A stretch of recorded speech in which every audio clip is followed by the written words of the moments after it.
would make it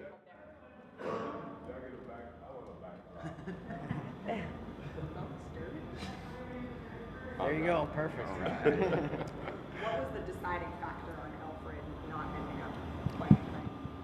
Oh, it's like really close, but not quite there, and it just seems to me to be ridiculous to take any chance at all. So, I pretty much just said let's just not do it. So at the end of the day, I think he would have played, but I don't think it's a good idea. So you can say that it was me. Okay. When you're going up against a team that's so fundamentally different than it was 2 days ago, and you have absolutely no film to see how these guys, is it weird? I mean, are you kind of curious to see? Yeah, we, it was kind of tough today because, what we had to do is that we had to look at, obviously Sort and Covington with Philadelphia tape. And, obviously it's not going to be the same, and it's not going to be the same guys. I think they got two really good players. They got a guy that's as good a defensive player. Well, he's one of the top 5 defensive players in the league if you look at it that way. And Sarge is a guy that I think he's gonna bring so much energy to the team. And I think everyone understands that when situations like this happen, you get a burst of energy, from that particular team, because they want to do well, And I just think that I have no idea what the situation was, but I just know that it was negativity floating around, and when that is gone, I think everybody feels a little better about themselves. So, I think you'll see these guys play extremely well tonight. When you're trying to defend them offensively, you take Jimmy Butler out of the equation. Obviously, are you allowed to just load up more on Towns and Wiggins and focus more on them, or how do you? I think that's very difficult to do. They got a guy that can make 3-pointers also that they added to the mix, and they got 2 guys that can make 3-pointers. So I still think you got to be true to your defensive principles, and I think you got to be solid in what you're doing. I think Cat's going to play well. I really do. I think it gives him a chance to kind of be him, and that's been pretty good. So as I said, I think obviously this is going to be the first game, and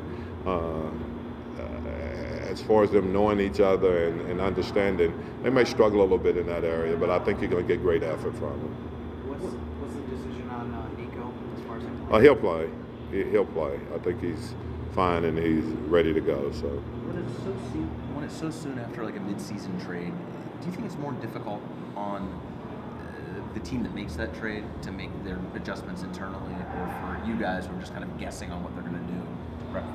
Oh, I think it's a little bit of both. They've never played with these guys, but the NBA is so basic in so many ways. I mean, what can you do? You can isolate, you can run screen and roll, you can try to run, transition offense, and that's basically what everybody does in the league. So it's more so the terminology more so than anything. I think most of it is pretty much still the same. So these guys been around and been in the league enough that it'll be an adjustment for them. I mean, I think it's going to be tough, maybe end of the game situations or something like that. But for the most part, I think that you'll see that they'll kind of just fit in and play because there's a certain flow to NBA games that I think once you played in the league 3-4 years, that it is what it is, really. Do you think Nico will have any kind of minutes restriction or anything like that? No, he does not. Yeah, he does not have any. You brought in Nico last year, had other players come in along the way. We talk about that terminology. Is that harder on the offensive end for a player to gather or the defensive end? I think it's a little bit of both. I don't know. We're probably, very simple offensively and pretty much the same defensively. We just try to be basic and try to have everybody understand their responsibility, and we're not tricky at all or try to do anything like that. And most of the teams are like that. It doesn't get really complicated.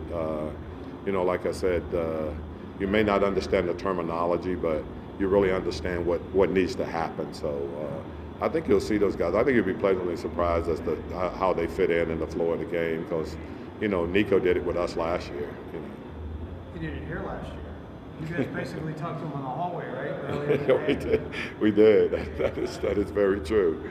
Yeah, so that's why I said I think if you got a pretty good basketball IQ, it seems to, you seem to be able to just play the game and understand the flow of it. So I don't see it being very much of a problem for these guys.